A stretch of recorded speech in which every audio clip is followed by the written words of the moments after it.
Que Dieu nous bénisse. Je vais tout de suite laisser la place à son serviteur. Vous savez, les enfants ont désiré qu'on prie pour eux par rapport à la rentrée scolaire. C'est ce que nous allons faire. Et puis ensuite, le serviteur de Dieu va prendre la place. Et je pensais qu'il est juste qu'on lise quelques paroles de Dieu pour donner vraiment des conseils à nos enfants et nos petits-enfants. Vous savez, on ne fait pas l'école du dimanche pour lire les paroles consacrées aux enfants. Voyez, à leur âge, à leur compréhension, ils sont au milieu de nous, on compte seulement sur la grâce de Dieu. Donc, à l'occasion, comme eux-mêmes demandent qu'on prie pour eux, on va lire quelques paroles de Dieu. Et c'est déjà une chose juste. On va prendre par exemple Psaume qui dit qu'il est bon de le faire, vous voyez, confier son sort à l'Éternel. Amen. Voilà. Quand je regarde, c'est Psaume 37.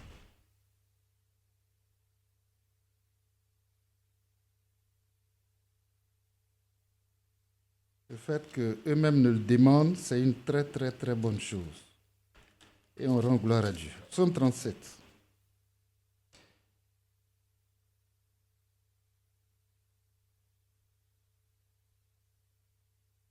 Verset 4. Verset 4.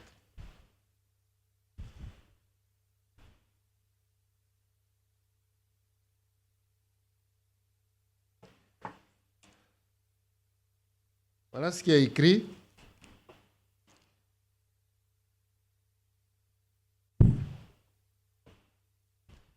Fais de l'Éternel tes délices, et il te donnera ce que ton cœur désire. On continue la lecture.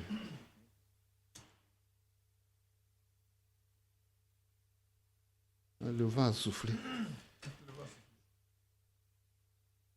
Donc, je reprends le vent à souffler sur ma page. Ouais, fais de l'Éternel tes délices, et il te donnera ce que ton cœur désire. Recommande ton sort à l'Éternel.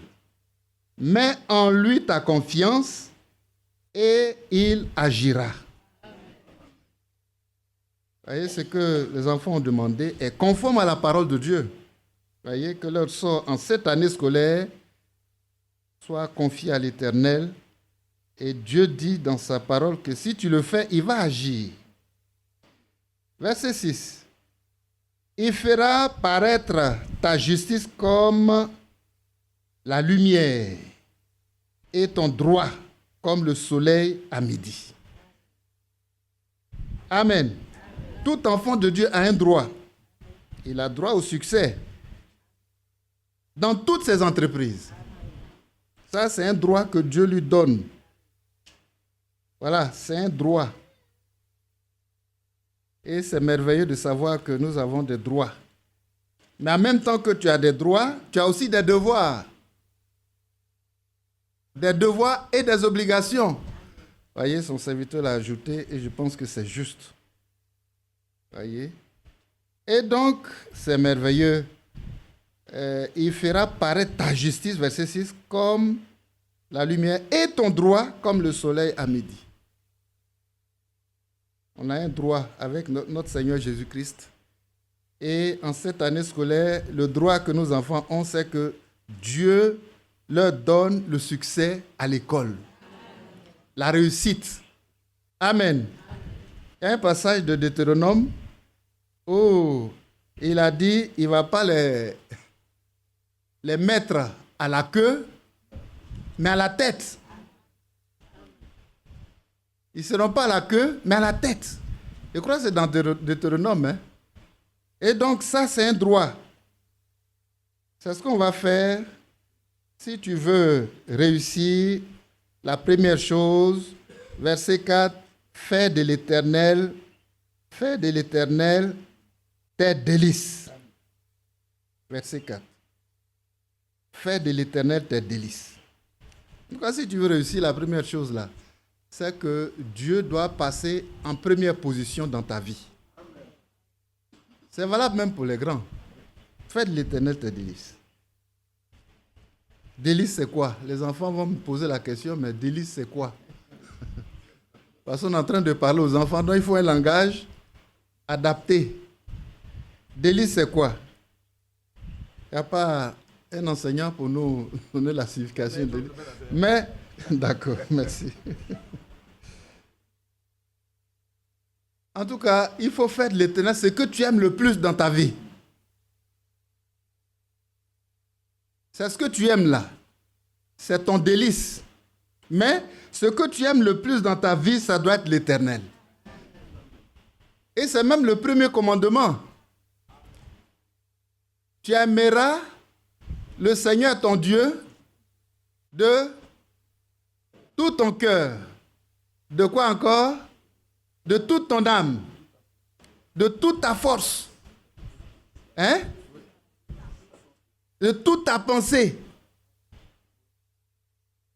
Ah, ça, il faut qu'on prie pour que Dieu nous donne de l'aimer. Parce que toutes ces dimensions, de tout ton cœur, de toute ton âme, de tout ton esprit, de toute ta force, de tout ton cœur, de toute ta pensée, ça veut dire que cet amour-là, l'homme même, il est insuffisant pour le manifester. Mais que Dieu nous aide à le manifester. Donc c'est ça le délice. Et Dieu veut qu'on le place à la première place de notre vie. Donc, ceux qui ont demandé, les enfants qui ont demandé qu'on prie pour eux, pour leur rentrée scolaire, pour que ce soit un succès là. Hein? Très bien. Donc, il nous a trouvé le passage. Deutéronome 28, 13. Mais on va arriver là-dessus, en deuxième position. On va finir d'abord ici. Délice. Donc, aime ton Dieu et il te soutiendra dans tout ce que tu fais. Il doit être à la première place. C'est ça, le délice. C'est qui te donne, te procure le plus de joie dans ta vie. Ça ne doit pas être le plaisir. Ça ne doit pas être les choses du monde. Mon cœur bondit de joie. Quand je pense à l'Éternel, là vraiment, tu sais que l'Éternel, c'est ton délice. Est-ce que nous comprenons? Est-ce que les enfants comprennent? Ton cœur bondit de joie.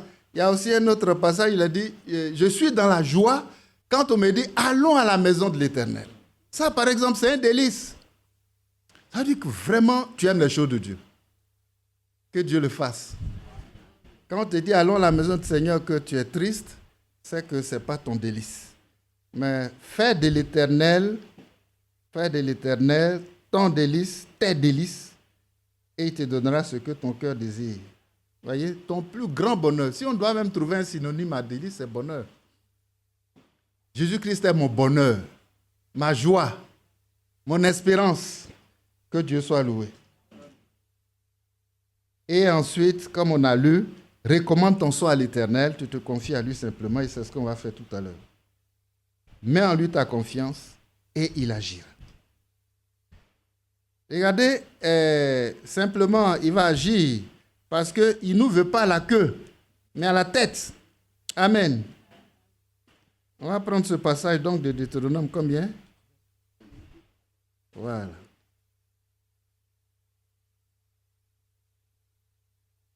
28, 13.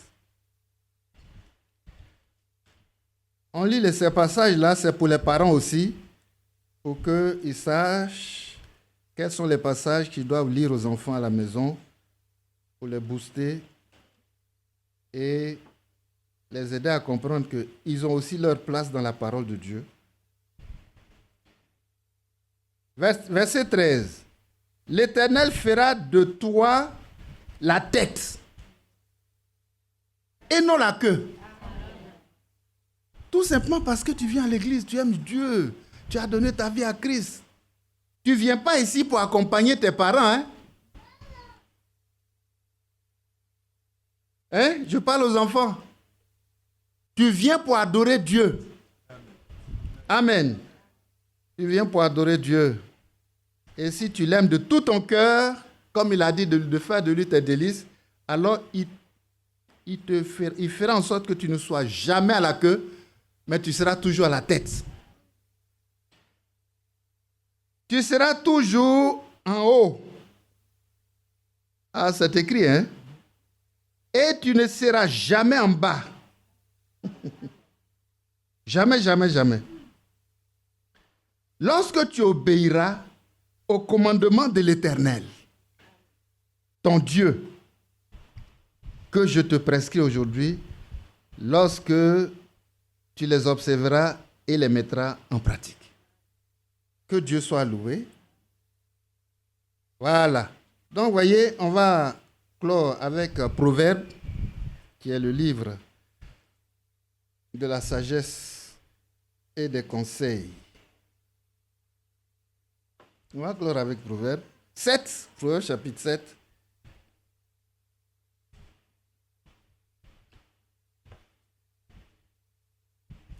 Je lisais comme ça un document où un mystique a dit deux mots, deux paroles, vraiment qui sont c'est très important. Il dit, il y a 3 endroits où le diable travaille le plus sur la terre aujourd'hui. 3 endroits.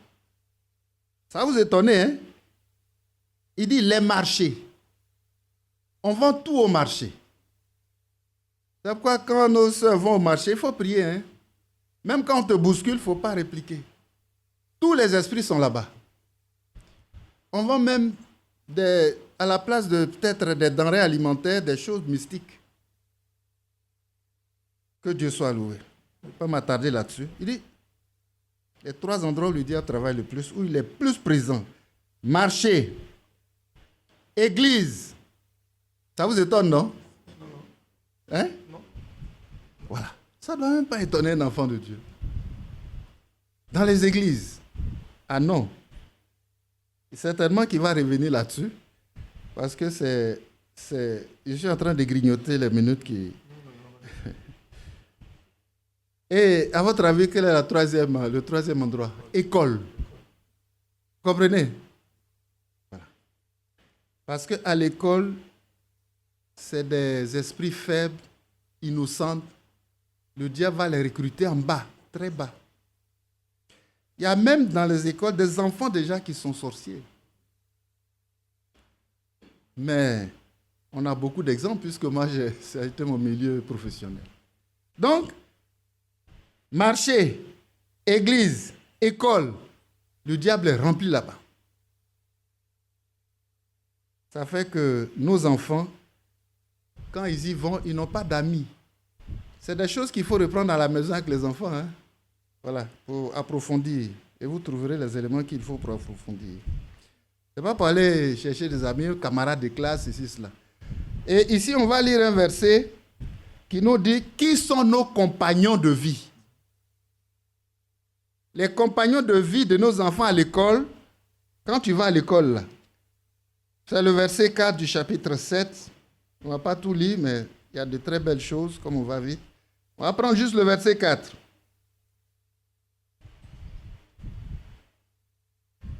Le verset 4, même déjà depuis le premier verset, mon fils, retiens mes paroles et garde avec toi mes préceptes, observe mes préceptes et tu vivras.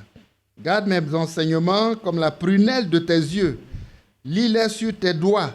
Écris-les sur la table de ton cœur. Verset 4. Dis à la sagesse, tu es ma sœur. Amen. Amen. Donc, tu n'as pas d'amis à l'école. Toi, tu as des compagnons en venant de la maison, là. Tu les as déjà avec toi. Tu n'es pas seul. C'est quoi? La sagesse et l'intelligence. Dis à la sagesse, tu es ma sœur. Et appelle l'intelligence ton ami. Voilà tes fidèles compagnons de vie. Que Dieu soit loué. À l'école où tu vas là, tes fidèles compagnons, ils sont 2. Il ne faut pas ajouter 3e. Hein. Le premier s'appelle la sagesse Et c'est même ton parent très proche, c'est ta sœur. Et l'intelligence. Et l'intelligence. La sagesse et l'intelligence. C'est tellement merveilleux. Il y en a qui vont à l'école pour se faire des amis païens. La Bible dit stop. Non. Il ne faut pas aller te faire des amis païens. C'est ma copine. C'est mon copain. Tu es chrétien. Voyez, tu es sorti du milieu d'eux, tu n'as rien là-bas. Tu vas juste pour prendre ton bac. Tu vas juste pour prendre, voyez, ta réussite. Tu vas juste pour ça. Pour prendre ton entrée en 6e. Et tu quittes là-bas. Et ceux qui vont t'accompagner à l'école, là, la parole dit, ta sœur s'appelle la sagesse. Ton ami s'appelle l'intelligence. Si ces deux-là sont avec toi, mais c'est fini. Il reste quoi encore? Tu réussis dans tout ce que tu entreprends. Donc ça veut dire, tous les jours, tu pries pour eux. Il faut qu'ils soient à côté de toi. Je m'en vais, hein? Allons. Amen. C'est tellement vrai. Vous voyez, au fur et à mesure que je lis, je vois que c'est la vérité. On ajoute, Proverbe, on ajoute par exemple, au chapitre 8, c'est toujours concernant les deux compagnons là. Regardez le premier verset. La sagesse n'écrit-elle pas? L'intelligence ne lève-t-elle pas sa voix? Donc, c'est des personnes. Il faut faire de ces deux-là tes compagnons. La sagesse a une bouche. Il parle, il crie. Il te dit, ne fais pas ça. Amen. Tu veux faire des bêtises, il y a une voix qui te dit, ne fais pas ça. C'est la sagesse. Il faut écouter. Amen. Ce sont tes porte-paroles. Et s'ils sont avec toi tous les jours, certainement que tout ira bien. Voyez? Donc, quand on lit tout le chapitre 8, là, mais il y a beaucoup de choses dedans. Verset 11, par exemple, dit, « Car la sagesse vaut mieux que les perles. Elle a plus de valeur que tous les objets de prix. Moi, la sagesse, j'ai pour demain le discernement. Et je possède la science de la réflexion. » Amen. Alors, si tu l'as, qu'est-ce qui te manque? À l'école, qu'est-ce qui te manque? Et il dit, la crainte de l'Éternel, c'est la haine du mal. Donc, quand la sagesse est avec toi, tu vas toujours avoir en toi la crainte de l'Éternel, pour ne pas faire le mal. L'arrogance et l'orgueil, la voix du mal, et la bouche perverse. Voilà ce que je hais. Il n'aime pas ça. Quand on parle mal, quand on critique, il n'aime pas ça. Verset 14. Le conseil et le succès m'appartiennent.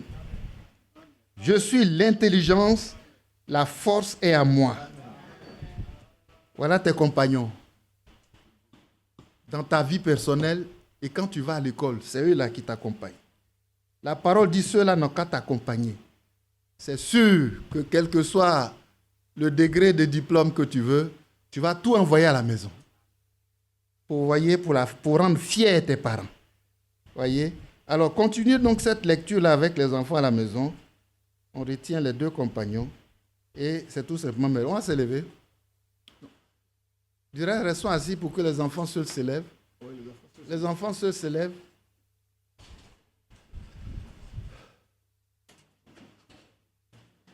On va tous prier ensemble une fois et puis ensuite le serviteur de Dieu va le recommander. Voilà, ils ont pris le chemin de l'école. On va vraiment les recommander à la grâce de Dieu, les mettre dans le creux de sa main pour qu'ils soient, voyez, leur abri sûr, leur berger, et que les deux compagnons que sa parole leur donne là, vraiment leur cœur accepte de marcher avec la sagesse et l'intelligence pour que le succès soit, voyez, une assurance, une certitude. Prions ensemble pour les enfants. Seigneur, c'est merveilleux d'avoir des enfants. Oh Dieu puissant. Et les voici. Ils désirent prendre la route de l'école. L'année scolaire a commencé et ils désirent confier leur sort à l'Éternel. Ta parole dit, confie ton sort à l'Éternel Il te donnera ce que ton cœur désire. Oh, notre Père. Et leur droit, ils le réclament ce matin. Seigneur, leur droit, c'est le succès. Et tu leur dis, si vous voulez ce succès, voilà 2 compagnons que je vous donne. Allez à l'école avec eux. La sagesse et l'intelligence. La sagesse, c'est la sœur fidèle. Oh, notre Père, c'est merveilleux quand ta parole est dans notre cœur. Prends donc ces enfants, sois leur assurance, sois leur abri sûr. Le milieu où ils vont, le diable a déjà investi les lieux. Mais qu'ils soient gardés sous ta protection divine. Oh, que leur marche soit certaine. Merci Seigneur, au nom de Jésus-Christ. Amen. Viens prier pour eux. Restez debout. Restez debout. Seigneur notre Père céleste, c'est tellement beau quand les enfants peuvent se soucier de leur avenir. Et c'est notre devoir de les conduire également dans la parole de Dieu, surtout le secret de la vie. Amen. Ce matin, des versets bibliques leur ont été lus pour qu'ils prennent cela avec eux. Que ces paroles ne les quittent pas. Qu'ils les inscrivent sur la table de leurs mains, de leur cœur. De sorte qu'à tout moment, dans ces écoles perverses, ils puissent être mis à l'écart. Pour montrer aux hommes qu'on peut encore vivre la sainteté, la pureté et croire en Dieu et réussir. Bénis-les. Bénis leurs décisions. Et que les parents puissent aussi les accompagner dans cette décision-là, afin que cela puisse être toujours avec eux, partout où ils iront, au nom de Jésus-Christ. Amen. Amen.